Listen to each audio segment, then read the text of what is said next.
She called me that same Saturday afternoon. Her voice had the register of someone who had just seen something unexpected outside her window and picked up the phone before deciding what to say.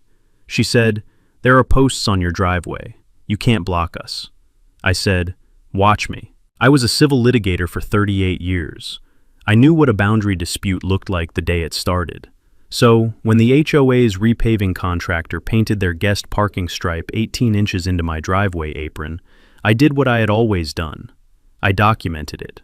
3 years, 340 log entries, 23 partial blockages, 2 complete blockages, photographs, certified mail, a licensed surveyor placing monuments on the legal boundary line. Then I bolted 4 steel bollards to my surveyed property line. She called the county. The county found the survey, referred both parcel records for a boundary notation. Then she called a lawyer. 4 months later, a judge asked the HOA's counsel one question. "Do you have a competing survey?" The answer was no. The judgment took 7 minutes, 60 days to repaint. Day 58, the contractor showed up with chalk and a stripe machine. I measured it myself when they left. It matched the deed.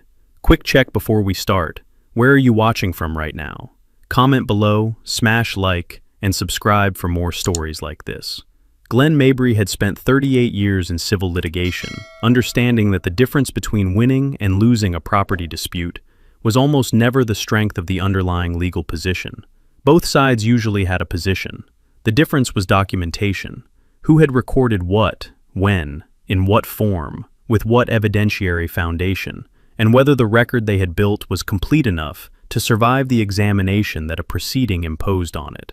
He had seen strong positions lose because the party holding them had documented nothing and had assumed the strength of the position was self-evident. He had seen weak positions prevail because the party holding them had built a paper record so thorough that the opposing side's stronger underlying claim was buried under the evidentiary deficit of having nothing to show.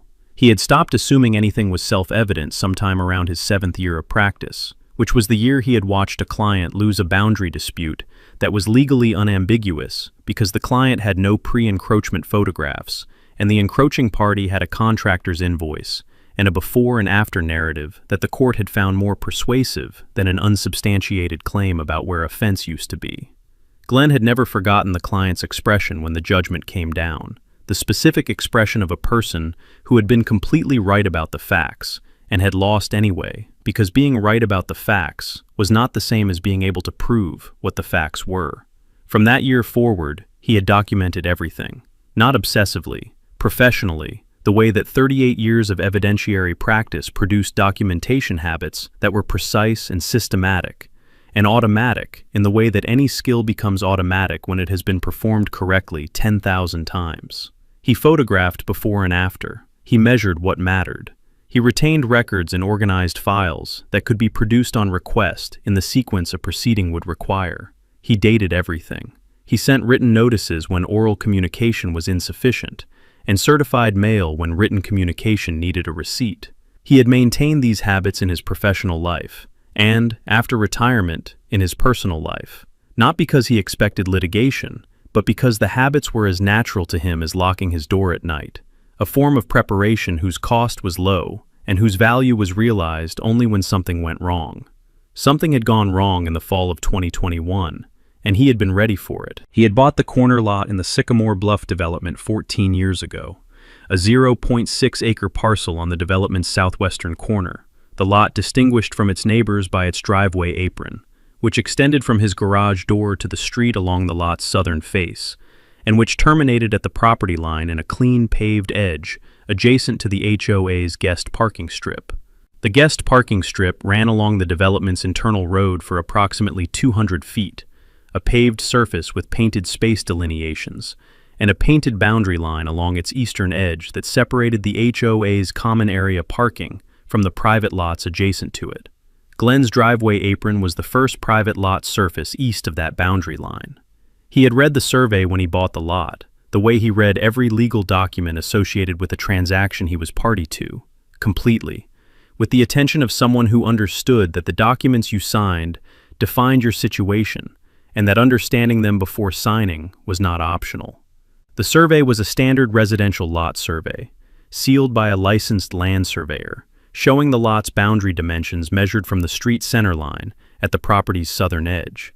The driveway apron's western boundary, the line between his property and the HOA's guest parking strip, was measured from the street center line at a specific distance that the deed's legal description confirmed.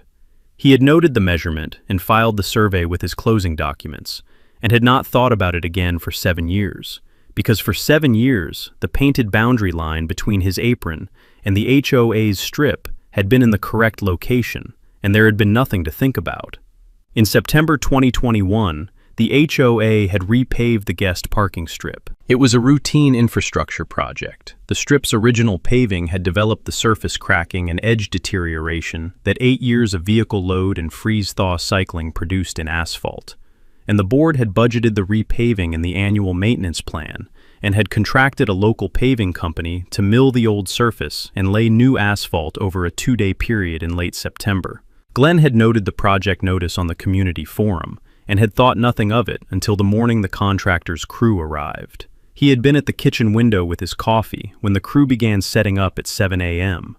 The milling machine at the strip's western end, the traffic cones along the street, the foreman marking the work zone with spray paint. He had watched the foreman mark the work zone and had noted that the foreman was working from the existing painted boundary line as his eastern reference, the line that separated the HOA's strip from Glenn's apron, rather than from a survey stake or a property pin. Glenn had looked at that choice for a moment and had put down his coffee and gone to the garage and gotten his camera. He had photographed the pre-repaving condition at 8:15 a.m., the existing painted boundary line, the strip's current surface, and the position of the line relative to the property pin at the lot's southern corner, a pin he had located and confirmed during a property inspection 3 years earlier, and that was visible at the pavement edge. He had shot the photographs from 3 angles, including one directly above the property pin, showing the line's position relative to the pin.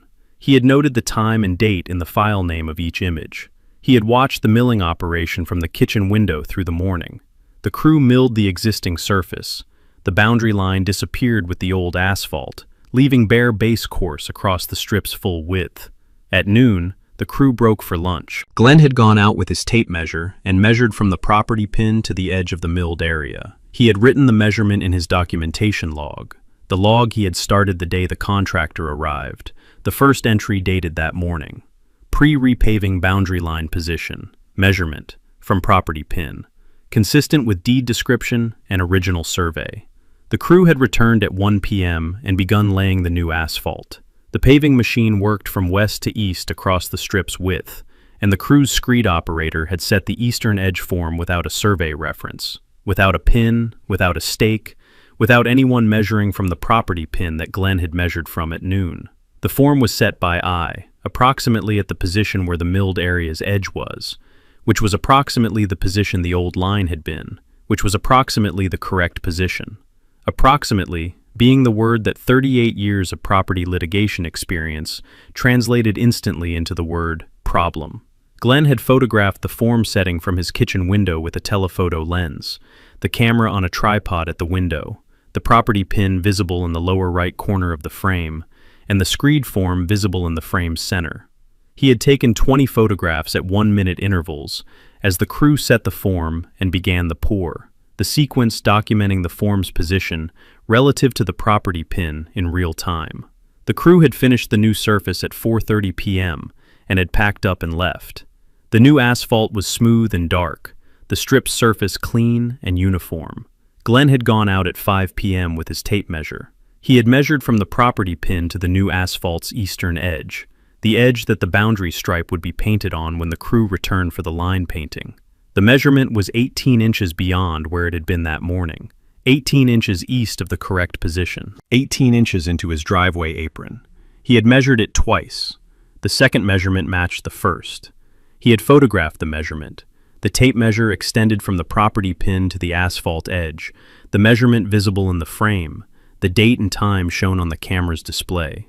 He had gone back inside and written in his documentation log, post-paving asphalt eastern edge, 18 inches east of pre-paving boundary line position, 18 inches east of property pin baseline measurement, encroachment onto private parcel, confirmed, measurement, documented. The line painting crew had returned 2 days later and had painted the boundary stripe on the new asphalt at the new asphalt's eastern edge, 18 inches east of the correct position, 18 inches into Glenn's driveway apron, a painted line that looked authoritative and permanent in the way that painted lines on fresh asphalt looked authoritative and permanent to anyone who had not measured from the property pin. Glenn had photographed the new stripe from the same 3 angles he had photographed the old stripe. The stripe's position relative to the property pin, the stripe's full 47 linear foot length along the boundary, and the overhead shot showing the pin-to-stripe distance with the tape measure and frame. He had noted that the stripe covered a strip of his driveway apron that was 18 inches wide and 47 linear feet long, approximately 58 square feet of his private property, now painted as HOA guest parking. He had sat at the kitchen table that evening and looked at the photographs in sequence, the pre-repaving stripe, the milling, the form setting without a survey reference, the new asphalt edge measurement, the post-repaving stripe, and had thought about the 7 steps between a contractor's imprecise form setting and a property boundary dispute. He had seen all 7 steps many times in 38 years of practice, usually from the other side of the conference table. The contractor set the form by eye. The HOA accepted the repaving without a survey verification. The line got painted where the asphalt ended. The line looked official. The adjacent property owner objected. The HOA said the line is correct. The property owner needed a surveyor and an attorney. He already had the documentation. He needed to give the HOA the opportunity to resolve it before going further. He had written the first notice the following week, a letter on plain paper, not law firm letterhead, addressed to the Harwick Glen HOA board. He had described the repaving, the encroachment measurement, the boundary discrepancy, and had requested that the HOA verify the stripe's position against the recorded survey boundary and correct it. He had attached copies of 3 photographs, the pre-repaving stripe position, the tape measure at the property pin showing the 18-inch discrepancy, and the post-repaving stripe. He had sent the letter by first-class mail to the HOA's management address and had kept a copy with the documentation file. He had not sent it certified mail, not because he didn't understand the value of a delivery receipt, he understood it perfectly, but because this was the first notice, and the first notice in a property matter was a courtesy, an opportunity for the other party to resolve a straightforward problem without the escalation that certified mail implied. He had given many first notices in his career, and had learned that the tone of the first notice shaped the entire subsequent relationship. He had written this one as a neighbor informing a neighbor of a surveying error, not as a litigator informing an adversary of an encroachment. The error was clear, the correction was simple, and there was no reason it needed to become anything more than a contractor coming back to move a stripe. He had waited 3 weeks. No response. He had documented the non-response in his log. First notice sent, date, first-class mail. Response due, reasonable period, estimated 2 to 3 weeks. Response received, none. Status, non-response noted. He had not followed up immediately. He had continued documenting the parking activity in the encroached strip. His second documentation habit started the day after the repaving was complete. Each time a vehicle parked in the 18-inch strip, he noted it in his log. The date, the time, the vehicle description, and whether the parking position extended beyond the stripe into his apron proper. He had not yet started photographing individual events. The log entry was sufficient at this stage, a record that established the pattern before the pattern became the dispute. He had noted the first parking event 2 days after the stripe was painted. A silver sedan in the first space of the HOA's guest strip. The vehicle's passenger side mirror positioned 18 inches east of where the boundary would have been if the stripe had been painted correctly, in the airspace above his driveway apron, not blocking his access. The mirror was 18 inches over the boundary, the vehicle itself within the new stripe's lines, but on his property by the measurement he had made twice with the tape measure against the property pin. He had written in his log, first documented parking event in encroached strip. Vehicle, silver sedan. Position, within new stripe lines, 18 inches east of correct boundary. Apron access, unimpeded.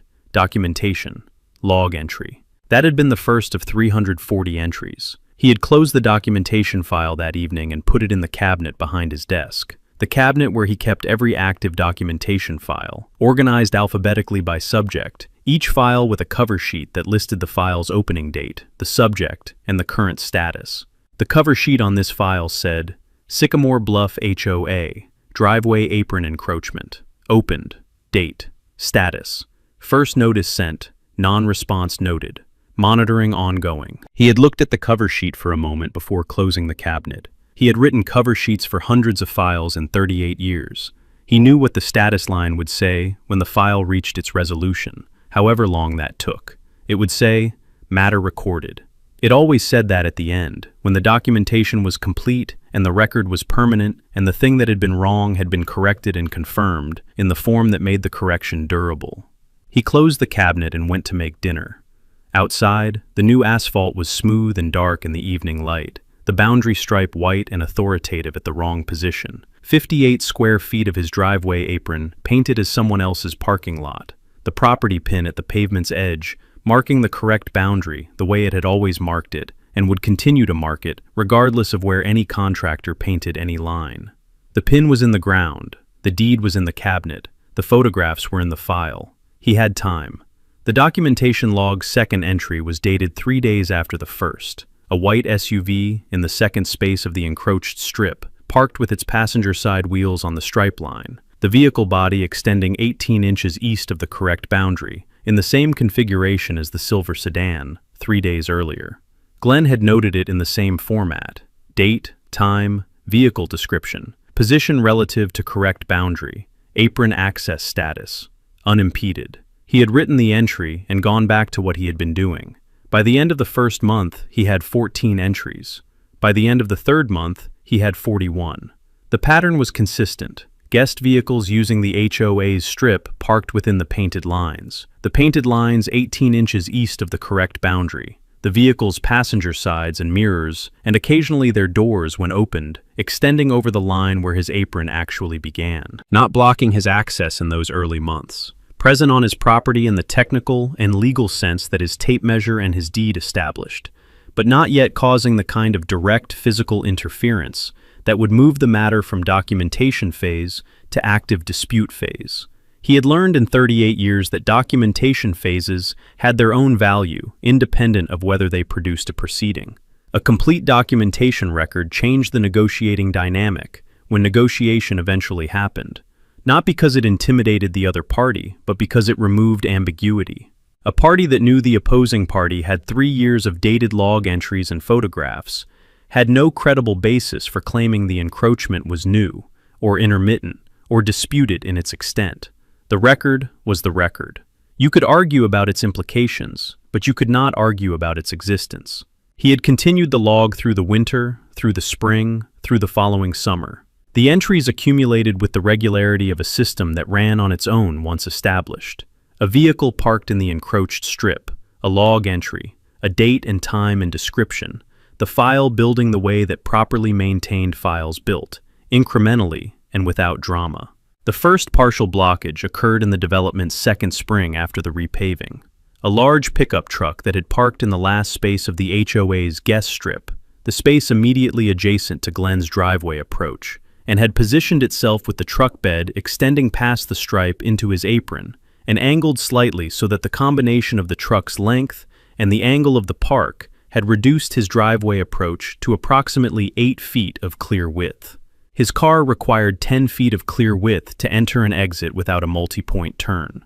He had sat in his car in the street for 4 minutes, confirmed the clearance was insufficient for a direct entry, and had performed a 3-point turn to enter from the other direction. He had noted the event in the log with a new entry category he had not needed before: partial blockage, driveway approach width reduced below 10-foot clear minimum, entry required maneuver. He had gone back inside and gotten his camera and photographed the truck's position from 3 angles: the truck's relationship to the stripe, the truck's relationship to the property pin, and the driveway approach clearance width with the tape measure showing the available width. He had filed the photographs with the log entry and had noted in the cover sheet that the encroachment had progressed from passive boundary violation to active access interference. The cover sheet status line still said monitoring ongoing, but he had added a subnote: first access interference event documented.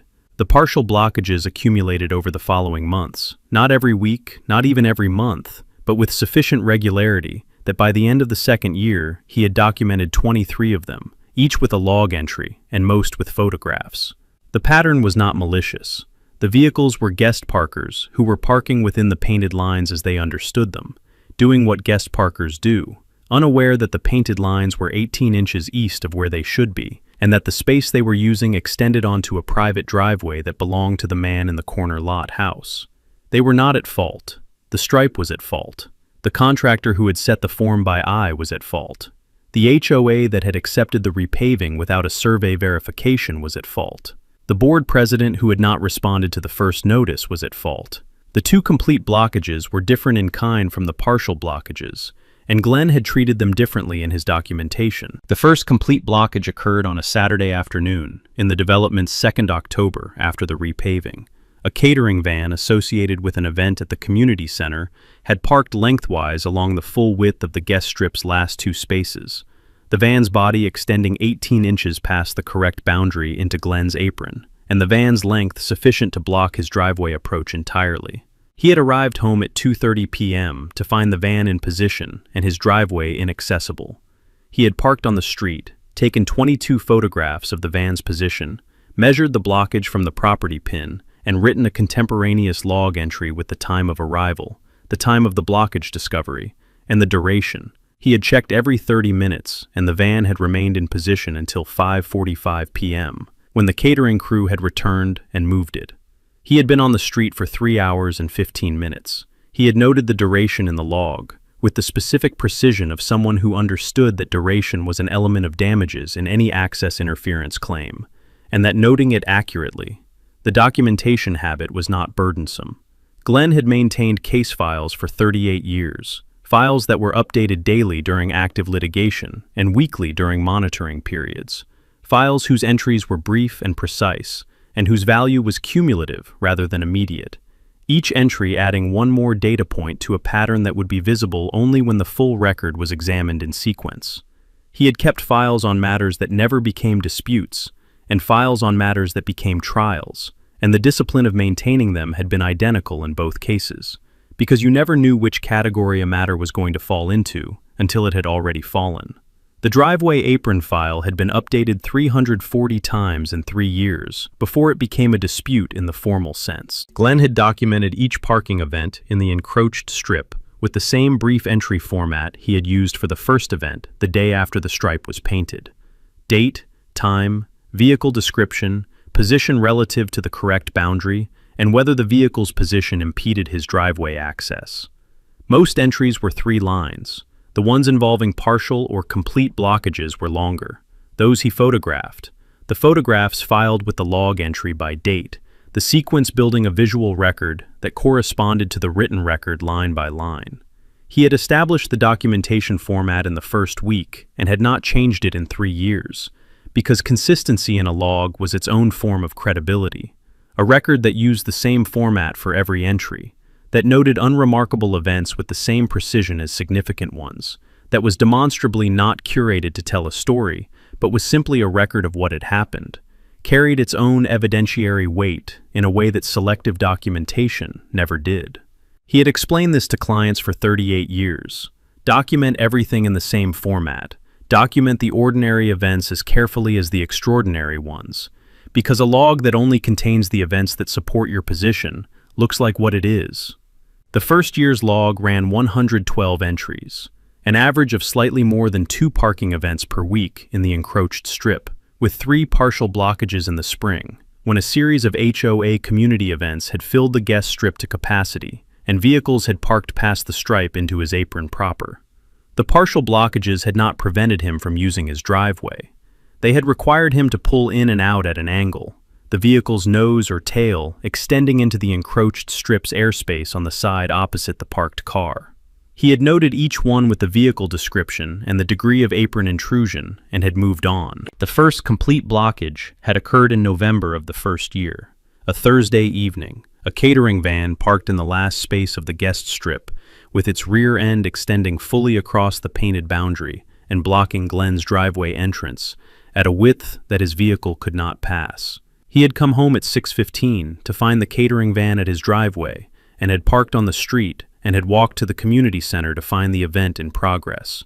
A board meeting with catered dinner, the van belonging to the caterer, who had parked without knowing or caring where the painted boundary was. He had photographed the van from 3 angles: the driveway entrance blocked, the van's position relative to the boundary stripe, and the van's license plate. He had gone into the community center and had found the caterer's point of contact at the event and had asked them to move the van. The van had been moved in 20 minutes. He had gone home and written the log entry and noted the photograph file numbers, and had sat at his desk and thought about the notice he had sent 11 months ago, and the non-response he had documented, and the 112 entries in the log, and the catering van blocking his driveway on a Thursday evening. He had decided the 1-year mark was the appropriate time for the second notice, not the catering van. The catering van was a single event, and a second notice triggered by a single event looked reactive rather than documented. The second notice should be triggered by the pattern, not the event, and the pattern was now 12 months of documented entries, 3 partial blockages, and 1 complete blockage, all of which established not an isolated contractor error, but an ongoing condition whose consequences he was living with every week. He had sent the second notice at the 1-year mark, 12 months and 4 days after the first notice, which he had chosen not for symbolic reasons, but because he wanted the second notice's date to be clearly past the first notice's 1-year anniversary, so that the 1-year gap in the record was unambiguous. The second notice was certified mail, return receipt requested, the green card that came back with the recipient's signature and the delivery date, the instrument that converted a letter into a dated legal notice whose delivery could not be disputed. He had addressed it to Brenda Kolsch as HOA Board President at the HOA's Management Office address, and had sent a copy to the HOA's Registered Agent address. The second notice was more detailed than the first. He had attached 4 exhibits: the original survey plat with the boundary measurement annotated in red ink, the 3 photographs from the first notice, the tape measure photograph showing the 18-inch discrepancy, and a 1-page summary table of the first year's log. Not the full 112 entries, but a summary showing the monthly event count, the 3 partial blockage dates, and the 1 complete blockage date with the catering van photograph. He had written the notice in the tone he used for second notices in practice, not adversarial, but specific and unambiguous about the nature of the problem and the outcome he was requesting. Correction of the boundary stripe to the recorded survey position within 30 days. The certified mail return receipt came back signed by the HOA Management Office's receptionist 8 days after the notice was sent. Glenn had filed the green card with the notice copy and noted the delivery date in the log.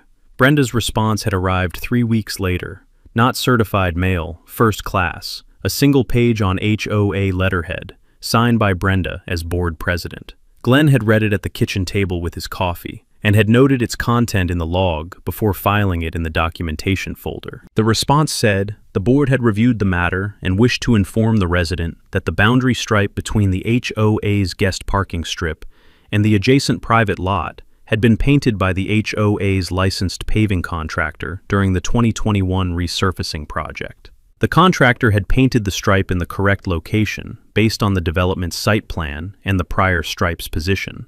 The board was satisfied that the stripe was correctly located and did not reflect an encroachment on any private property. The matter was considered resolved. 4 sentences. Glenn read them again. He noted the specific claims in the response. The contractor had painted the stripe in the correct location. The contractor had used the development site plan as the reference. The contractor had used the prior stripe's position as the reference. The board was satisfied the stripe was correctly located. He noted what the response did not contain: any reference to a survey, any boundary measurement, any reference to the property pin, any acknowledgement of the annotated survey plat he had attached as Exhibit A. The board was satisfied the stripe was correct because the contractor had painted it, and the contractor had used the old stripe as a reference. The old stripe, Glenn noted in the log, had been milled away before the new surface was laid, which meant the contractor had set the eastern edge form by eye at the position where the old stripe had been. Approximately, the word that kept recurring in this matter. He had written his response to Brenda's response the same day, not because he was reacting emotionally, but because the response's content gave him a specific and productive target. He had sent it certified mail. His response attached 2 items: The first was a copy of his original survey plat, not annotated this time, the plat itself, the sealed document from the purchase closing 14 years ago, with the boundary measurement from the street center line shown in the surveyor's own notation. He had written a single paragraph explaining what the plat showed and what the measurement meant, and what the property pin's position confirmed. The second was a side-by-side comparison of two photographs, the pre-repaving stripe position with the tape measure showing its distance from the property pin, and the post-repaving stripe position with the tape measure showing its distance from the same pin. The measurements were labeled. The difference was labeled 18.3 inches. He had written one closing paragraph. The enclosed documents established that the current boundary stripe is 18.3 inches east of the recorded survey boundary. This is not a matter of contractor judgment or site plan interpretation. It is a measurement discrepancy between the painted line's current position and the boundary's recorded legal description. The correction requires a paving contractor and paint, not a legal proceeding. He had offered again to meet with the board to walk the boundary with the survey plat. The green card came back. He filed it. Brenda's second response arrived 2 weeks later. One paragraph on HOA letterhead. The board had reviewed the additional materials provided by the resident. The board's position remained unchanged. The boundary stripe had been painted by the HOA's licensed contractor in the correct location. The board had considered the resident's survey documents, but noted that the development site plan, which the contractor had used as a reference, was the governing document for common area boundary locations. The matter was considered closed. Glenn had read the second response twice. He had noted the new claim. The development site plan was the governing document for common area boundary locations. He had thought about that claim for a moment, the site plan as governing document, superseding the recorded survey plat and the deed's legal description. He had been a civil litigator for 38 years, and he had never seen a court agree with that claim in a boundary dispute involving a recorded deed and a sealed survey plat, because the recorded legal description governed property boundaries, and a site plan was a planning document, not a title instrument. But he noted the claim carefully because it was the position the HOA would take into a proceeding, and knowing the opposing position before the proceeding began was the first requirement of effective preparation. He had written in his log, HOA second response received, position unchanged, site plan cited as governing document for boundary locations, board considers matter closed, response filed, position noted for proceeding. He had filed both responses in the documentation folder and had continued logging parking events. The second year's log ran 142 entries, a higher frequency than the first year, consistent with the development's growth in resident occupancy and the guest parking strip's increasing utilization. 14 partial blockages, one complete blockage in April, a moving truck whose driver had parked in the last two guest spaces and whose rear end had extended across the boundary stripe and blocked Glenn's driveway for 40 minutes while the movers carried furniture into a unit 4 doors down. Glenn had photographed the truck from 3 angles, had documented the blocking period's start and end time, and had knocked on the truck driver's cab window and asked him to move when the 40-minute mark passed and the moving crew showed no sign of finishing. The driver had moved the truck 6 feet. Glenn had documented the repositioned truck's position, still in the encroached strip but no longer blocking his access, and had returned to his house. The third year had added 86 entries through the point where he had decided the matter required a surveyor and an attorney, a total of 340 entries across 3 years, 23 partial blockages, 2 complete blockages, the full record in a documentation folder 3 inches thick in the cabinet behind his desk. The photographs were in a digital archive organized by date, each file name containing the date and the entry number from the log, so that the photograph and the log entry for each event were linked by a naming convention that made the correlation immediately verifiable. Glenn had looked at the 3-inch folder one evening, in the third year's fall, and had thought about Brenda's 2 responses.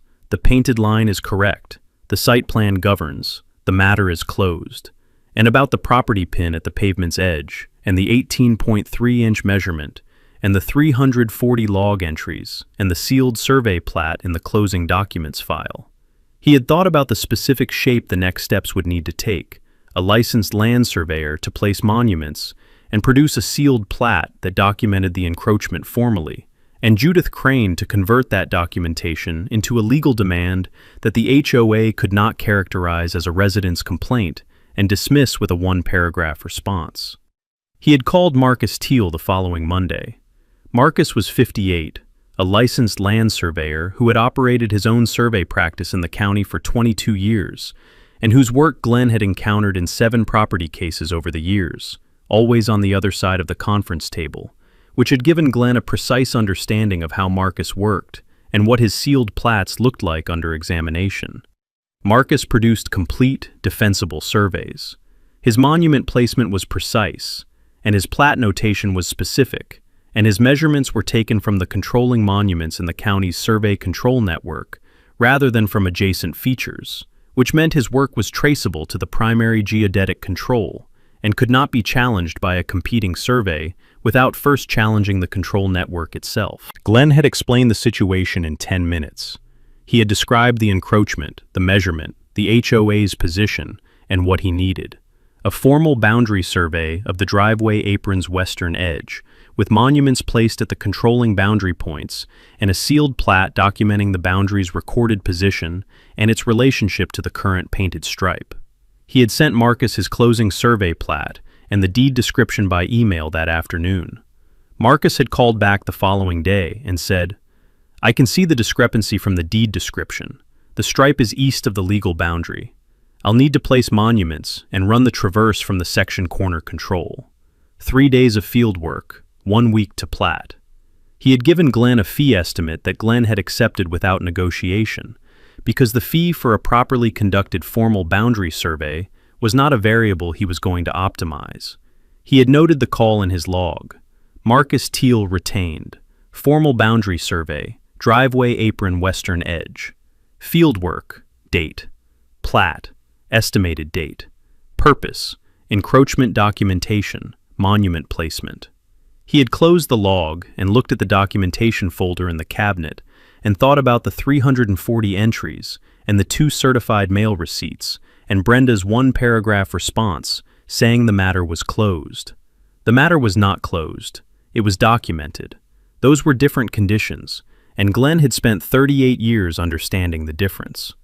Marcus Teal arrived on a Tuesday morning with his field crew, 2 assistants, the total station, the GPS receiver for control network tie-in, and the monument kit. Glenn had met him at the property line at 8 a.m. and had walked him the boundary's full extent along the driveway apron's western edge, showing him the property pin at the southern corner, the documentation photographs, and the deed description's boundary measurement from the street center line. Marcus had looked at the pin and looked at the stripe, and had said nothing for a moment, the specific silence of a surveyor who has already seen the answer in the physical evidence and is confirming it against the document before speaking. He had said, "The stripe is east of the pin. I can see it from here. We'll run the traverse from the section corner and give you the precise measurement, but the visual is consistent with your deed description." Glenn had said, "I measured it at 18.3 inches from the pin." Marcus had said, "We'll confirm that. Go inside. This takes the time it takes." Glenn had gone inside and made coffee, and had worked at his desk while Marcus and the crew ran the traverse, the methodical process of establishing the boundary's legal position from the county's primary survey control network outward to the parcel's corners. Each traverse leg measured and checked, the control network tie-in providing the geodetic accuracy that made the resulting survey independent of any adjacent feature and traceable to the primary horizontal datum. He had watched from the window occasionally, the crew moving along the boundary with the total station, the rod person at the property pin, Marcus at the instrument, the data collector recording each observation. Professional, systematic, unhurried.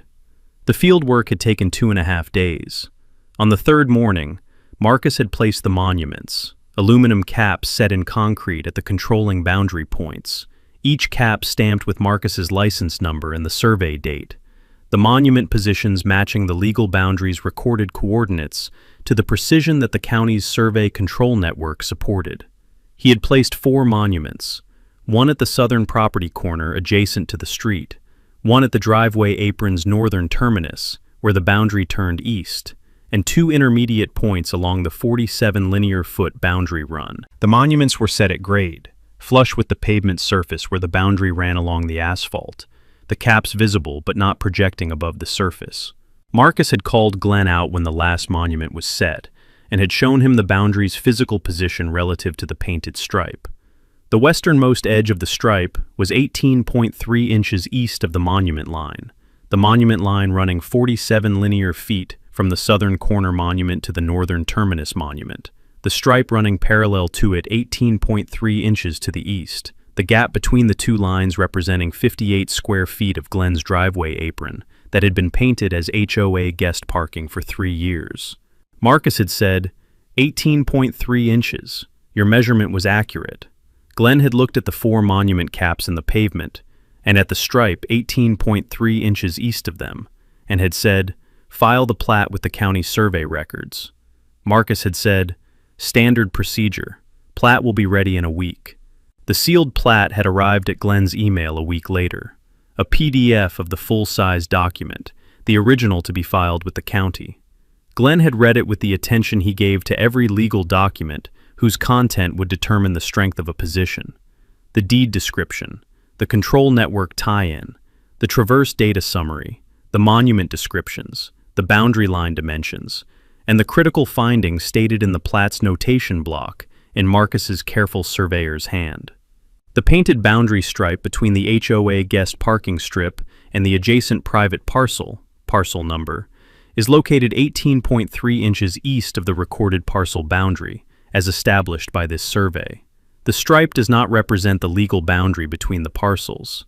That sentence, plain, precise, sealed with Marcus's professional license stamp, was the instrument that converted 3 years of documentation and 2 certified mail responses and 1 board resolution claiming the matter was closed into a formal evidentiary record that a proceeding could use. Glenn had filed the plat in his documentation folder and had called Judith Crane.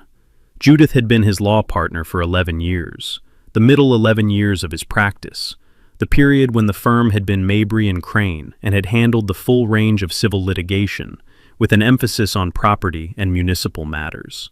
She had left the partnership when her husband's job had moved them to a different city, and had built a private property law practice there over the following 15 years that had, by the time Glenn called her, concentrated almost entirely in boundary disputes, easement litigation, and HOA governance conflicts, exactly the overlap of practice areas that the current matter required. He trusted her professional judgment more than he trusted almost anyone else's, and he trusted it specifically in this kind of case, because he had watched her work for 11 years and knew what her demands looked like and how she structured a legal position for presentation. He had explained the situation in 12 minutes, the repaving, the encroachment, the 3 years of documentation, the 2 certified mail notices, Brenda's responses, and Marcus's sealed plat. Judith had listened without interrupting and had said, "Send me everything." He had sent her the documentation folder's complete contents, the original survey plat, the deed description, all 340 log entries in a formatted PDF, the photograph archive organized by date, the 2 certified mail notices with the return receipts, Brenda's 2 response letters, and Marcus's sealed plat with the county filing confirmation. She had called back 2 days later. She said, "The position is as clean as any boundary encroachment I've handled. The sealed plat is precise. The pre-repaving photographs establish the prior stripe position. The log establishes the pattern. Brenda's 2 letters are useful. She's committed in writing to a position that the survey directly contradicts. The site plan claim in the second letter is going to be interesting to watch them defend in a proceeding." Glenn said, "The demand letter."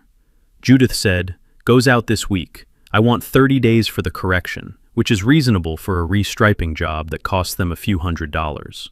If they don't comply in 30 days, we file the quiet title action." Glenn said, "They won't comply in 30 days. Judith said, "Probably not.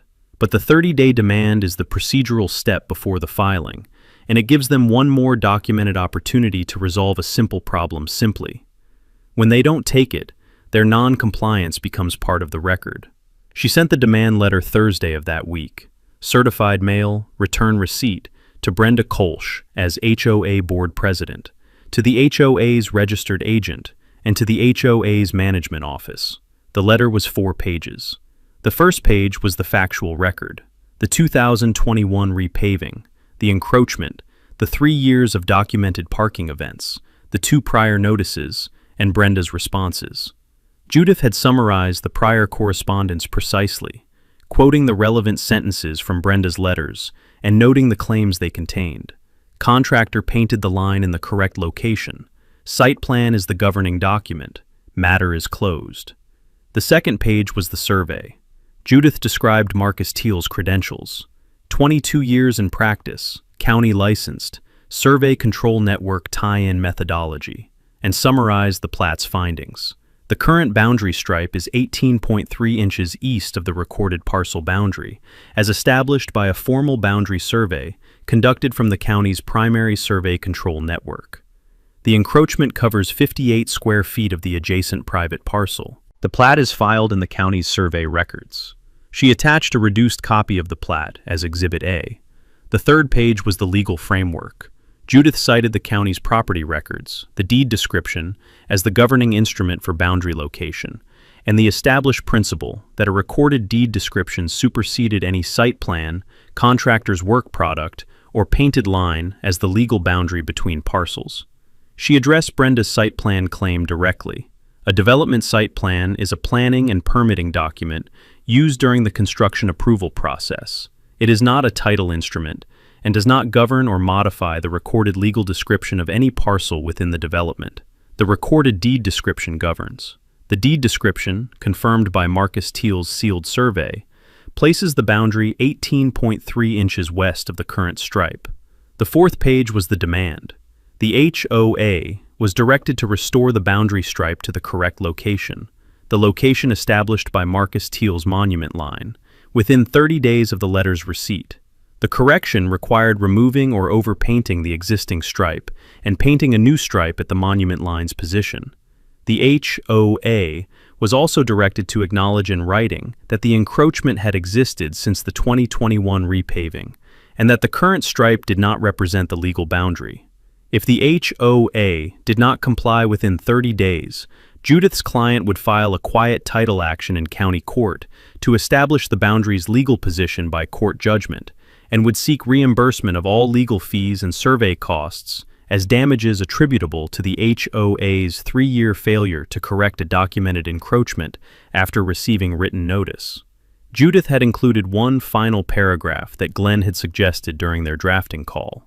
The enclosed documentation includes a 3-year log of 340 parking events in the encroached strip, 23 partial driveway blockages, and 2 complete driveway blockages, each documented by date, time, and description, with photographic evidence of the complete blockages. This documentation will be submitted to the court as evidence of the ongoing nature of the encroachment and its operational impact on the private property owner if a quiet title action becomes necessary. The return receipt came back signed by the HOA management office on a Monday.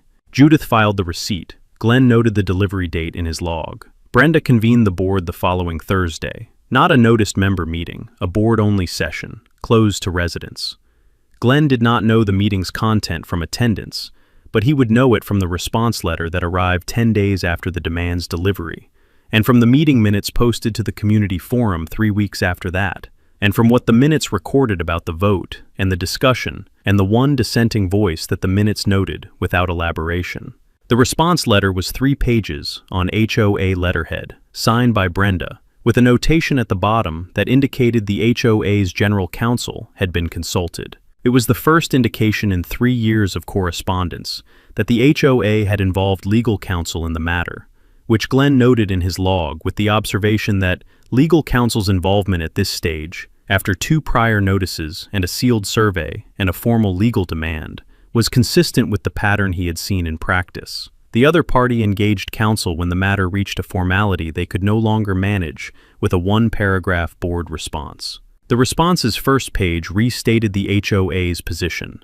The boundary stripe had been painted by a licensed contractor, using the development's site plan as a reference. The board had reviewed the matter on 2 prior occasions and found the stripe to be correctly located, and the board had now reviewed the demand letter and the enclosed survey and continued to maintain its position. The response's second page addressed the survey. The HOA's general counsel's language was visible in this section, more careful than Brenda's prior letters, more specific in its framing, but arriving at the same destination. The survey had been commissioned by the adjacent property owner and reflected that party's interpretation of the boundary.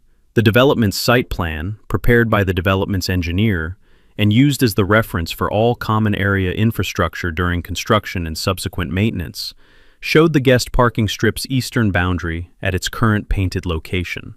The board considered the site plan to be the correct reference for common area boundaries within the development. The response's third page was the rejection. The board declined to repaint the boundary stripe. The board's position was that the current stripe correctly represented the boundary between the HOA's common area and the adjacent private parcel.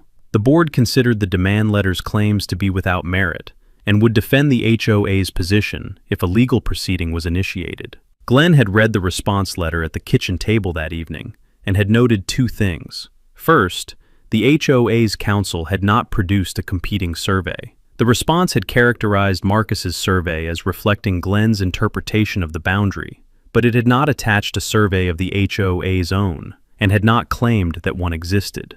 The site plan was the only counter-reference the response offered. Second, the response had committed the HOA to a specific legal position.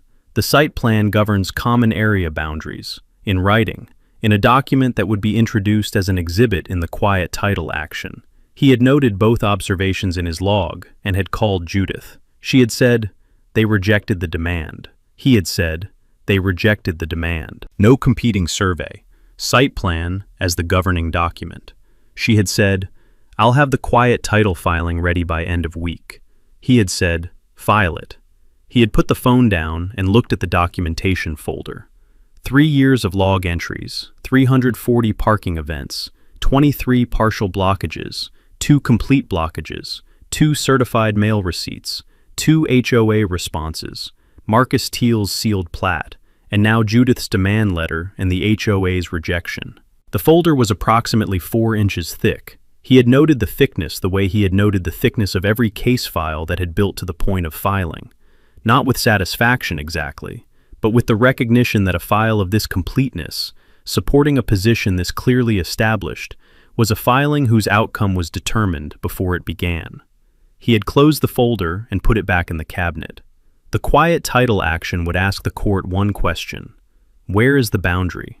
The answer was in Marcus Teal's plat, in the deed description, in the property pin at the pavement's edge, in the pre-repaving photographs showing the prior stripe's position, and in 38 years of Glenn Mabry's professional understanding of what courts did when one party had a sealed survey and a deed and a 3-year documentation record, and the other party had a site plan and a contractor's imprecise form setting. The answer was already recorded. The court proceeding was the instrument that would make it permanent. Judith filed the quiet title action on a Friday morning, the filing package complete, the complaint drafted to the county court's civil division formatting requirements, the exhibits organized in the sequence the complaint referenced them. The complaint named the Sycamore Bluff HOA as the defendant and stated one cause of action, quiet title, seeking a court judgment establishing the boundary between Glenn's parcel and the HOA's common area parcel at the location documented in Marcus Teal's sealed survey plat and described in Glenn's deed, and permanently extinguishing any claim the HOA might assert to any portion of Glenn's parcel west of that boundary. The exhibits were the documentation file in court format, the deed description, the original closing survey, Marcus Teal's sealed plat, the pre-repaving photographs, the post-repaving measurement photographs, the 3-year log summary, the 2 certified mail notices with return receipts, Brenda's 2 response letters, Judith's demand letter, and the HOA's rejection letter. 13 exhibits, each labeled and referenced in the complaint's factual allegations, the record complete and sequential, and building from the 2021 repaving through the 3 years of documentation to the formal demand and the rejection and the filing. Judith had called Glenn when the filing confirmation came through and had said, We're on the docket. Standard civil timeline. Answer due in 30 days. Scheduling conference within 60. Hearing date likely 4 to 6 months out. Glenn had said, "That's the timeline I expected." She had said, "The filing is public record now. The HOA's board will have it by end of day through their counsel." He had said, "I know. I'll be installing the bollards this weekend." Judith had paused for a moment, not because she was surprised, but because she was a thorough attorney who verified her client's intended actions against the legal framework before they were taken rather than after. She had said, "Walk me through the bollard plan." He had walked her through it. 4 removable steel bollards, surface-mounted on flanged base plates bolted to the driveway apron's surface, positioned along Marcus Teal's monument line at the 4 monument locations.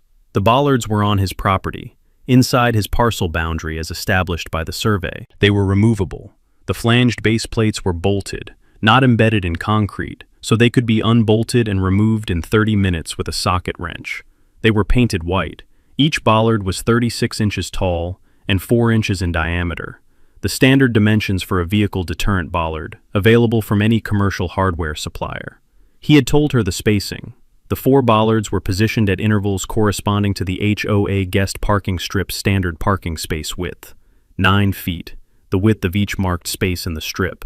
The bollards sat at the boundary line, at the 9-foot intervals between the space markings, which meant that a vehicle attempting to park in the encroached strip, the 18-inch zone between the correct boundary and the painted stripe, could not do so without driving past at least one bollard, which was on Glenn's property, which the vehicle would need to cross his boundary to do. Judith had said, "The bollards are on your parcel as surveyed." He had said, "Confirmed by Marcus Teal's monuments. The base plates are bolted within 2 inches of the monument caps." She had said, "They don't obstruct the HOA's access to the HOA's property." He had said, "They obstruct access to my property from the HOA's strip, which is the access that shouldn't be occurring." She had said, "And they're removable, so they're not a permanent structure subject to permit requirements." He had said, "Removable, surface-mounted, no concrete, no footings. The base plates are bolted to my existing driveway apron with 4 half-inch anchors each. I checked the county's permit threshold for temporary accessory structures. Removable bollards on a paved surface are below the permit threshold." Judith had said, "Do it Saturday. I want them in before the HOA's council sends us anything about the filing." He had done it Saturday. He had ordered the bollards 3 weeks earlier, before the demand letter had gone out, before Marcus's plat had been filed, in the period after he had decided the matter required a surveyor and an attorney, and during which he had been completing the preparatory steps in the sequence they needed to happen. He had ordered 4 commercial-grade, removable steel bollards with white powder coat finish and surface-mount flanged base plates from a commercial safety equipment supplier, standard stock items that had shipped in 5 days and had been sitting in his garage in their packaging for 2 weeks. He had installed them Saturday morning. He had marked the base plate positions using Marcus Teal's monument caps as the reference, the caps set flush in the pavement at the boundary line's controlling points, the monument positions that the sealed plat recorded with coordinate precision. He had set each base plate at its monument's position, and had drilled the anchor holes with a hammer drill, and had torqued the anchors to specification with a torque wrench, and had set the bollards in their base plates, and had checked each one with a level. 4 bollards, white, 36 inches tall, positioned on his surveyed parcel boundary at the 9-foot intervals that corresponded to the guest parking strip's space delineations. He had stepped back and looked at them. 4 white posts at the boundary line, precisely placed, the monument caps visible at the pavement beside each base plate. The posts were not aggressive. They were the standard visual and physical deterrent that commercial parking lots use to define access boundaries, present in every shopping center and municipal lot in the county, unremarkable as infrastructure. What made them specific in this context was their position, exactly on the boundary that Marcus Teal's survey had established, and the HOA had denied, and Judith had filed a court action to confirm. The bollards said, in the physical language of installed infrastructure, that the boundary was here, and that parking past it required crossing onto private property. He had gone inside and noted the installation in his documentation log. Bollards installed. 4 units, white powder coat, surface mount, flanged base plates, positioned at Marcus Teal monument locations. 9-foot intervals corresponding to guest parking space delineations. Installation date, Saturday. All units plumb and secure. Photographs, file. He had photographed the installation from 4 angles, each bollard individually, with the adjacent monument cap visible, the full boundary line from the southern corner showing all 4 bollards in position, and an overhead shot from his second-floor window, showing the bollard's relationship to the parking stripe 18.3 inches to the east. He had been back at his desk for 40 minutes when Brenda called. He did not recognize the number immediately. He had her email address from the HOA correspondence, but had not spoken to her by phone before. She identified herself, and her voice had the specific register of a person who had just seen something outside her window that she had not expected to see, and had picked up the phone before deciding exactly what she was going to say. She said, "There are posts on your driveway." He said, "Bollards." "Yes." She said, "You can't block us." He said, "Watch me." There was a brief pause. She said, "Those are a violation of the HOA's Common Area Access Standards. You're obstructing access to the guest parking strip." He said, "The bollards are on my property. The guest parking strip is on the HOA's property. The bollards don't touch the HOA's property." She said, "They block vehicles from using the parking spaces." He said, "They block vehicles from using the 18 inches of my property that the HOA's stripe incorrectly includes in the parking spaces. That's the point." She said, "This isn't settled. The court case." He said, "While the court case is pending, I'm entitled to use my property. The bollards are on my parcel, as established by the survey. They're removable. They'll come down when the stripe is in the correct location." She said, "I'm calling the county." He said, "Tell them Marcus Teal's survey monuments are right next to them." Another pause, longer this time. He could hear the quality of the silence of a person who had just been handed a specific piece of information that connected the physical objects she was looking at to a document she could not refute, and a proceeding she had not expected to accelerate into her weekend. She said, "The board will be discussing this." He said, "I'm sure they will. Judith Crane is my attorney of record on the quiet title action. If the board has anything to communicate about the bollards, please direct it to her office." He had ended the call and noted it in his documentation log. Brenda Kolsch phone call. Bollard objection. Common area access claim. County referral threatened. Responses given. Bollards on my property. Monument cited. Attorney of record identified. Duration. Approximately 4 minutes. Log entry. Current. He had put the phone down and gone to the window and looked at the 4 white bollards on his boundary line. They were exactly where they needed to be. They were not dramatic. They were 4 white posts on a driveway, the kind of infrastructure that nobody noticed in any commercial or institutional context, and that had become immediately significant in this residential context solely because of their position. The position was everything. The position was Marcus Teal's work, stamped and filed in the county's survey records, and the bollards were sitting on top of it in the physical world, making the abstract legal boundary visible and tangible to anyone who tried to park past it. Brenda called the county that afternoon. Glenn did not know this directly. He learned it from the code enforcement complaint notice that arrived at his address the following Wednesday, informing him that a complaint had been filed regarding accessory structures on his property, and that a code enforcement officer would be conducting an inspection. He had noted the complaint arrival in his log and had called Judith. She had said, "Expected. The complaint will be dismissed when the officer checks the parcel records. The bollards are on your surveyed parcel. They're below the permit threshold, and they don't obstruct any right-of-way or easement of record." He had said, "Marcus's plat is in the county survey records." She had said, "The code enforcement officer will find it when he pulls the parcel data. That's not a problem. It's an opportunity for the county to see the survey independently of our court filing." Glenn had looked at the documentation log and thought about the specific sequence of events that Brenda's county complaint had just initiated.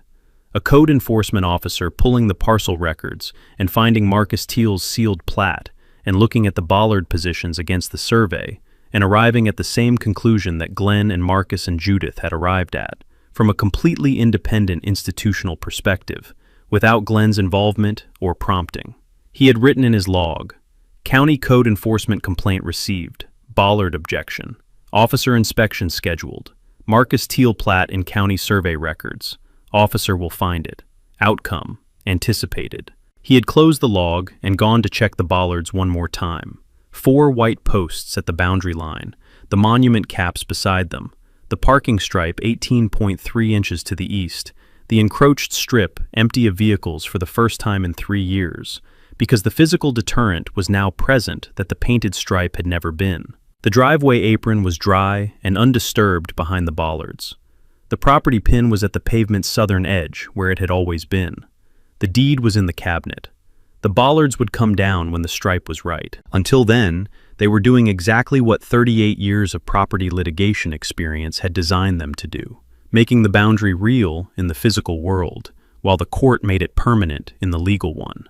The code enforcement officer who drew the complaint was named Phil Sutter, a 12-year county employee whose inspection territory covered the southwestern quadrant of the county's residential districts, which included Sycamore Bluff. Glenn did not know Phil Sutter's name until the inspection notice arrived, and he did not know anything about Phil Sutter's professional habits until the dismissal record came back 2 weeks later and showed him what kind of officer Phil Sutter was. Phil had received the complaint on a Monday, Brenda's filing, 2 pages, describing the bollards as unauthorized accessory structures obstructing HOA common area access, requesting their immediate removal as a code violation. Phil had logged the complaint into the county's enforcement system and had pulled the parcel records before scheduling the inspection, which was his standard practice for property boundary complaints, and which most officers in his position did as a matter of basic preparation before going to a site.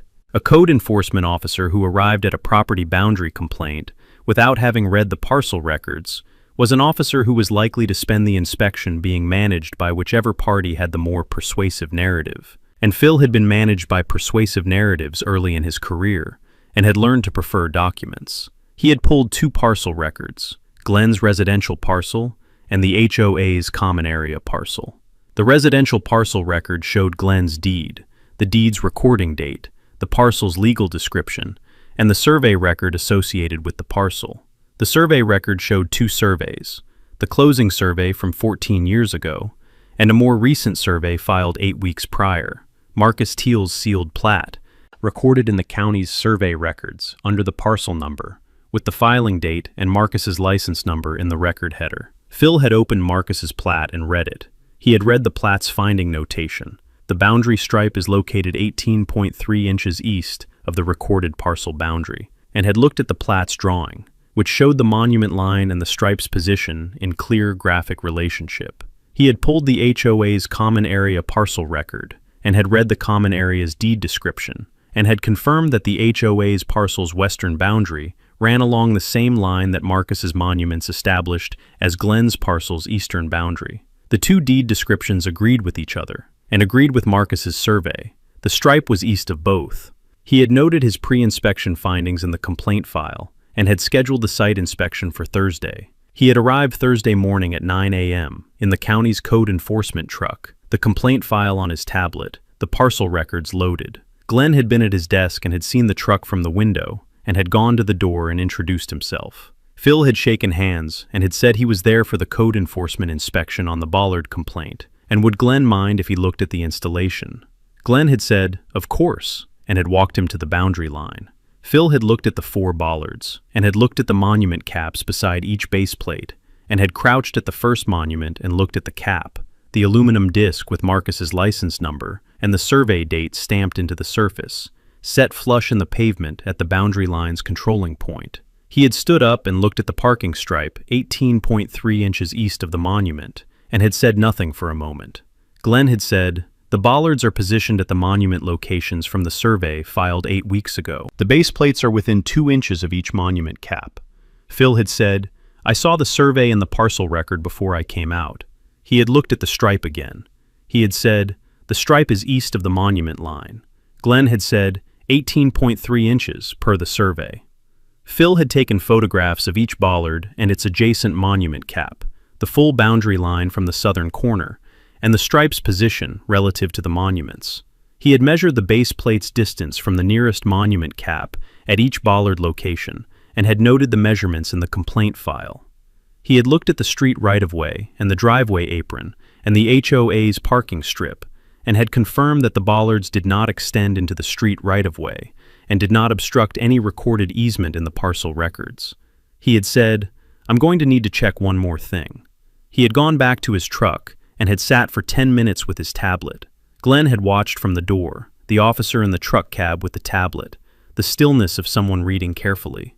Phil had come back and said, "The county's right-of-way record shows no easement over your parcel for the HOA's parking access.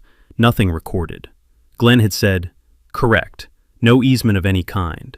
Phil had said, "And the bollards are surface-mounted, removable." Glenn had said, "Flanged base plates, bolted. 30 minutes to remove with a socket wrench." Phil had nodded and had written in his tablet and had said, "I'll have the inspection report to you within the week." He had driven away. The dismissal record had arrived at Glenn's address and at Judith's office simultaneously, 10 days after the inspection. It was 3 pages, longer than a standard bollard complaint dismissal, which Phil could have written in 1 paragraph if he had chosen the minimum documentation path. He had not chosen the minimum path. Glenn had read the dismissal record with the attention he gave to every official document in the matter, and had called Judith when he finished. The first page was the complaint summary and the inspection findings. Phil had confirmed the bollards' positions against Marcus Teal's sealed survey plat. The bollards were located within 2 inches of the monument caps, establishing the parcel boundaries controlling points. The bollards were on Glenn's parcel. They were below the county's permit threshold for temporary accessory structures, removable, surface-mounted, no footings, no concrete. They did not obstruct any recorded street right-of-way or any recorded easement over the parcel. The complaint was dismissed.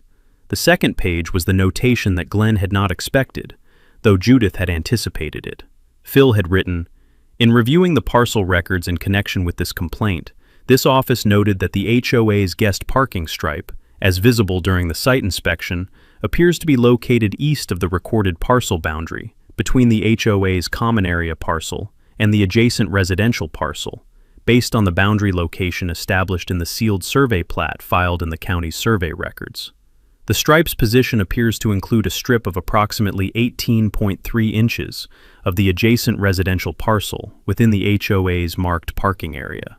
This office is not a title authority, and the boundary question is currently the subject of a pending civil action in county court.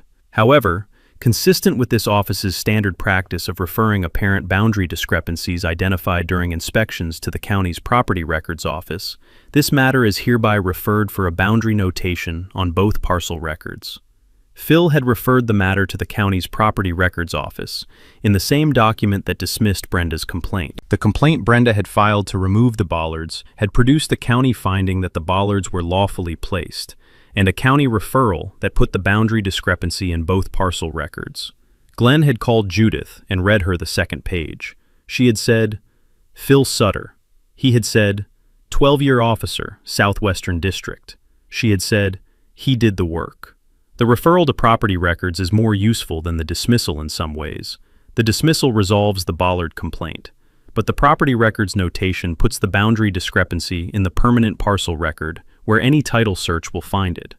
Anyone doing due diligence on either parcel from this point forward will see the notation and the reference to Marcus's survey. Glenn had said, "The HOA's parcel record too." She had said, "Both parcels."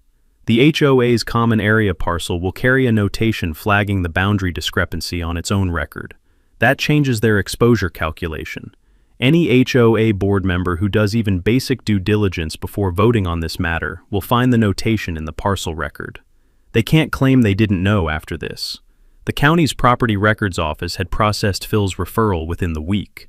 The boundary notation appeared in both parcel records the following Monday, a standard administrative notation in the county's digital parcel record system, visible in the record's encumbrance and notation field to anyone who pulled the parcel data. The notation read, "Boundary discrepancy noted. Per code enforcement referral, number. The boundary between this parcel and adjacent parcel, number, may not be correctly reflected in current physical markings. See sealed survey plat filed, date, by Marcus Teal, LS, in county survey records. Quiet title action pending in county court. Case, number." The notation appeared on Glenn's parcel record and on the HOA's common area parcel record simultaneously. The case number referenced Judith's quiet title filing. Anyone who searched either parcel, a title examiner, a prospective buyer, a lender conducting due diligence, a new HOA board member reviewing the association's assets, would find the notation and the survey reference and the court case number in the first screen of parcel data. Brenda received the dismissal record from her attorney the same day Glenn received it. Her attorney had called her, as attorneys called clients when official findings came in, and had told her that the complaint had been dismissed and had described Phil's referral and the property records notation. Brenda had asked what the notation meant. Her attorney had said it meant the boundary discrepancy was now in the county's permanent parcel record and would appear in any title search on either parcel until the quiet title action resolved it, or the parties corrected the stripe and filed a boundary agreement. Brenda had said, "Can we challenge the notation?" Her attorney had said, "The notation is an administrative record of a code enforcement referral. It reflects a finding by a county officer during an official inspection. Challenging it would require demonstrating that Phil Sutter's inspection finding was incorrect, which would require a competing survey showing the stripe is in the correct location." Brenda had said, "We don't have a competing survey." Her attorney had said, "I know." Glenn had noted the dismissal record and the property records notation in his documentation log. Code enforcement complaint dismissed. Bollards confirmed on surveyed parcel, no right-of-way obstruction, below permit threshold. Phil Sutter referral to property records. Boundary discrepancy noted, both parcel records flagged. Marcus Teal survey referenced. Court case number cited. Notation, permanent parcel record. Brenda's complaint outcome. Dismissal plus county documentation of the encroachment she filed the complaint to avoid. He had looked at that last sentence for a moment. He had not written editorial observations in his documentation log before. The log was factual, not analytical. But this particular sequence, the complaint filed to remove the bollards, producing a county finding that the bollards were lawful, and a county notation that the encroachment was real, was the kind of outcome that 38 years of civil litigation practice produced a specific professional appreciation for. He left the sentence in the log. He walked to the window and looked at the 4 white bollards on the boundary line. The encroached strip behind them was empty, the way it had been empty since Saturday. The parking stripe was 18.3 inches to the east, white on dark asphalt, in the wrong position it had been in for 3 years. The monument caps were beside the bollard base plates, flush in the pavement. The county's survey records and both parcel records and a pending court case all pointing at the same line those monuments marked. The quiet title hearing was 4 months out on the court's calendar. 4 months during which the property records notation would sit in both parcel records, visible and permanent, and the bollards would sit on the boundary line, white and removable and present, and the stripe would sit 18.3 inches east of where it belonged, waiting for the court to say what the deed and the survey and the property pin and Phil Sutter's inspection had already said. Glenn went back to his desk and poured another cup of coffee. The hearing was Thursday at 10 a.m., courtroom 4, Judge Adrian Malloy presiding. Glenn sat in the gallery's first row behind Judith's table. Brenda sat in the first row behind the HOA's counsel table, beside Warren Fitch, the property attorney the HOA had retained 4 months earlier when the code enforcement dismissal and the property records notation and the bollards on the boundary line had collectively produced a situation that a board president's 1-paragraph letter could no longer manage. Glenn had appeared in courtroom 4 11 times over his career, always as counsel, never as a party. The experience of sitting in the gallery, rather than at the bar, was specific in the way that any familiar environment became specific when your role in it changed.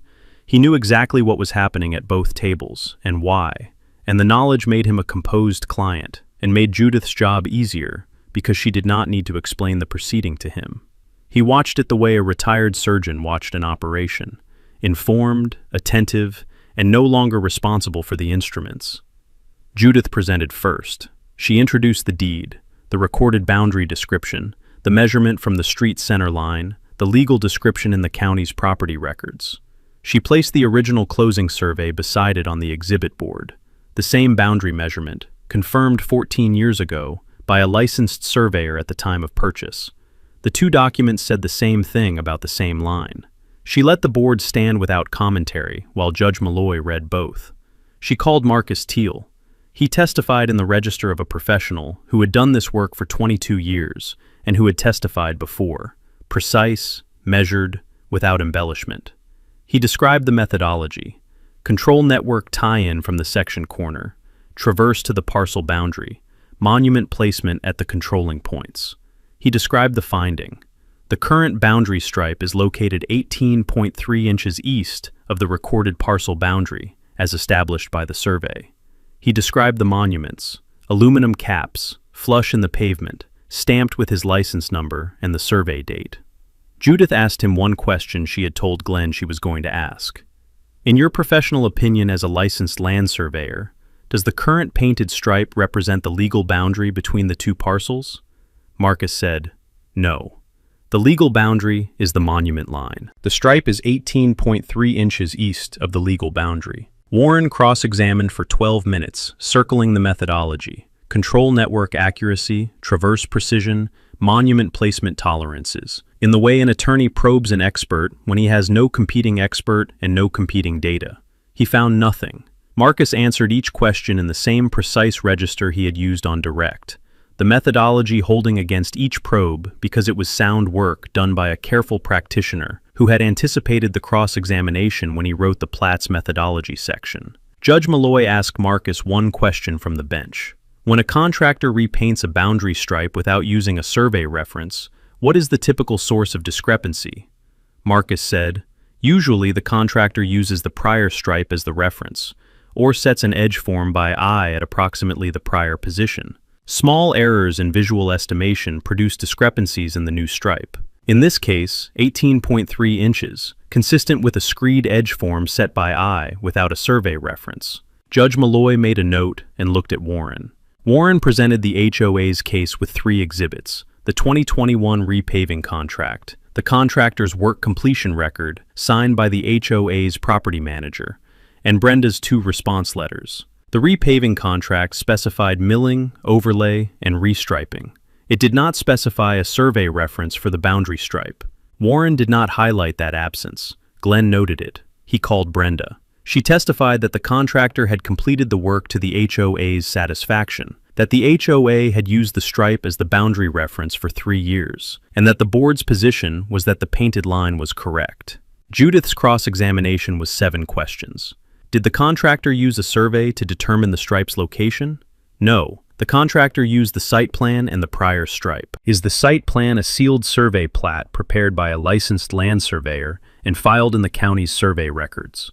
No. Did the HOA commission a survey when Glenn's first written notice described the discrepancy? No. When his second notice attached the original survey plat with the boundary measurement annotated? No. When Judith's formal demand attached Marcus Teal's sealed plat, confirming 18.3 inches? No. The 6th no came after Warren objected, and Judge Malloy overruled him. Brenda said it to the courtroom without looking at the gallery.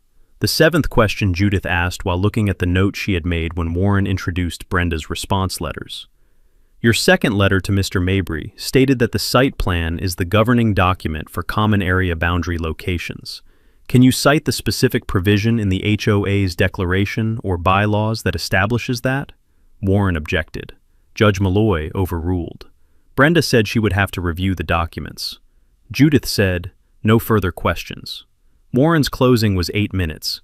The HOA's good faith reliance on its contractor, 3 years of consistent use, the site plan as a reasonable reference for a non-professional board. A reasonable argument for a mediation. Not an argument that survived a sealed survey and a deed description in a court proceeding. Judith's closing was 5 minutes. 1 question before the court. Where is the boundary? The answer was in the deed, confirmed by the closing survey, confirmed by Marcus Teal's sealed plat from the county's primary control network, confirmed by the monument caps in the pavement. The HOA's position rested on a contractor's eye measurement and a planning document that was not a title instrument. 3 years of written notice.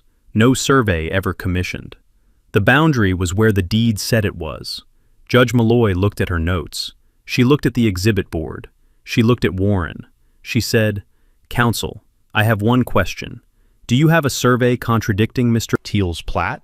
Warren said, The HOA's position is that the site plan, Judge Malloy said, "That's not what I asked. Do you have a sealed survey plat, prepared by a licensed land surveyor, placing the boundary at the stripe's current location?" Warren said, "No, Your Honor." Judge Malloy said, "That's what I expected." She looked at her notes one final time. She said, "I'm prepared to rule." The ruling was 7 minutes. The deed description was unambiguous. The original closing survey confirmed it.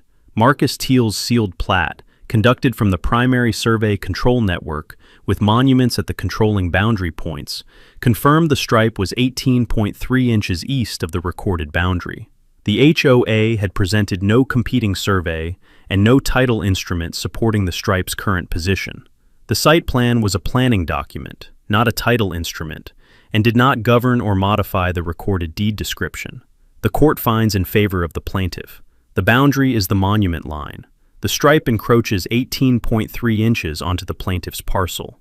The HOA is ordered to restore the stripe to the monument line within 60 days. Attorney fees and survey costs are awarded to the plaintiff as damages attributable to the HOA's failure to correct a documented encroachment after proper written notice. Fee documentation due within 30 days. She signed the judgment and moved to the next matter.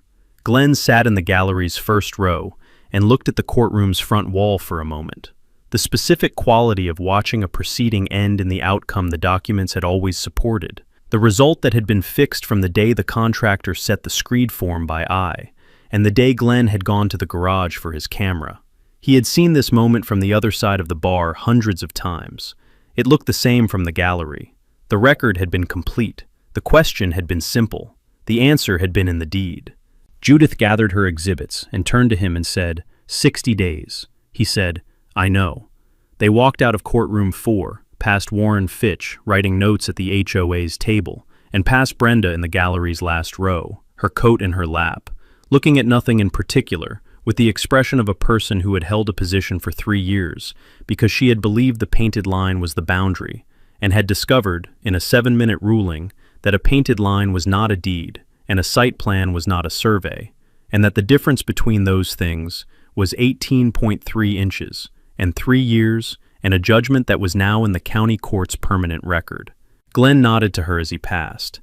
He walked to the courthouse parking lot and sat in his car in the October morning, and looked through the windshield at the sky above the county building's roofline.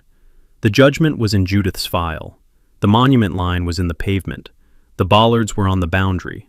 The stripe had 60 days. He drove home. The restriping crew arrived on a Wednesday morning, the 58th day after Judge Malloy's judgment, 2 days inside the 60-day deadline. Glenn had been watching the deadline the way he watched all deadlines in active matters, not anxiously, but precisely, the date noted in his documentation log, with the compliance window marked and the date of first non-compliance calculated and recorded alongside it so that the next step was prepared before it was needed. He had communicated nothing to Judith about the deadline's approach. Judith had communicated a fee documentation submission to the court on day 29, and had received the HOA's counsel's response on day 31, and had called Glenn on day 32 to say the fee award had been stipulated, and that Warren had indicated the HOA intended to comply with the restriping order. Glenn had noted the indication in his log, and had continued watching the calendar. The crew was 3 men in a striping truck, the kind of small commercial operation that handled parking lot maintenance for HOAs and retail properties. A truck with a line striper and paint tanks, and a crew that did this work every day, and that had been given the job by whoever the HOA's property manager had called when the 60-day clock had made the restriping unavoidable. Glenn had watched the truck pull into the guest parking strip's access lane from his kitchen window at 7:45 a.m., and had noted the arrival time in his log. He had gone out at 8. He had introduced himself to the crew foreman, a compact man in his 50s named Dale, who had a measuring tape on his belt and the unhurried manner of someone who measured things before he painted them. Glenn had shown Dale the monument caps, each aluminum disc flush in the pavement at the controlling boundary points, Marcus's license number, and the survey date stamped into the surface, the 4 caps running the 47 linear foot boundary line from the southern corner to the northern terminus. He had said, "The court order requires the stripe at the monument line. The caps are the reference." Dale had crouched at the first monument cap and had looked at it and had looked at the existing stripe 18.3 inches east of it. He had said, "That's a significant offset." He had said it as an observation, not a complaint. The observation of a professional who was noting the discrepancy between what was there and what his job required him to put there. Glenn had said, "The survey and the court order are in the job package your client sent you." Dale had said, "I read them." He had stood up and looked at the full boundary run, the 4 monument caps at their intervals, the existing stripe parallel to them 18.3 inches east. He had said, "I'll snap a chalk line at the caps and overpaint the existing stripe. New line will be at the monuments." He had looked at Glenn. He had said, "The spaces on the HOA's side are going to be narrower." Glenn had said, "By 18.3 inches per space, yes." Dale had said, "They'll still be legal width. 9 feet minus 18.3 inches is still above the 8-foot minimum for standard parking spaces." Glenn had said, "That's correct." Dale had nodded and had gone back to his truck. Glenn had gone inside. He had watched from the window through the morning.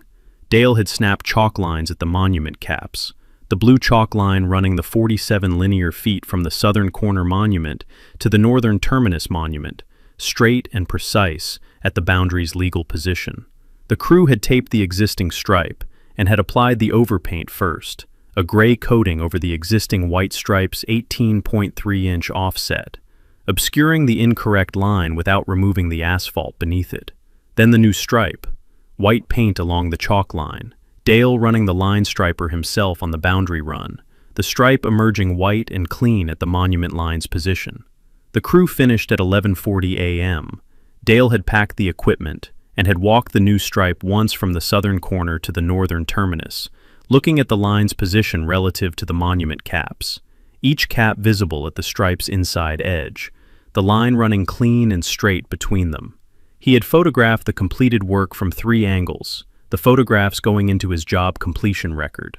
He had given Glenn a copy of the completion document, job number, date, work description, before and after reference, and had driven away. Glenn had stood at the southern corner monument and had looked at the new stripe, white on gray asphalt, running 47 linear feet from the monument at his feet to the monument at the boundary's northern end. The existing overpainted stripe was visible as a slightly lighter gray band, 18.3 inches east of the new line, the ghost of 3 years of encroachment, present in the asphalt surface and irrelevant to everything from this morning forward. He had gone to the garage and gotten the tape measure. It was the same tape measure he had used on the afternoon of the 2021 repaving, a 25-foot Stanley with a worn case and a blade that still ran true, the tape he had used for every measurement in the documentation file from the first post-repaving reading to the pre-hearing exhibit photographs.